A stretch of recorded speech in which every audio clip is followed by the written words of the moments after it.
At tapos na nating nalagay ang pamintang powder mga kasuyan. Lagyan natin ng konting tuyo at ay mikos-mikos na rin natin. Ayan, nagkulay brown na yung karne mga kasuyan at patuloy tayo sa pag mikos-mikos. Ayan, pinapaningot na, lumabas na kanyang mga singot at ito, wow naman, iyab-yab na natin itong ubod at may kunting carrots. You know mga kasuyan, more on ubod kami kasi mukha kaming bakukang, hindi kami more on carrots, hindi kami rabbit. Ayan, imikos-mikos natin ulit.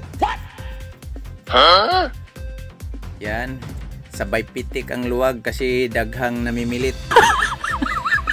Ayan mga kasuyan, habang tayo'y hinahawoy dyan, ayan, nangaluya na silang lahat.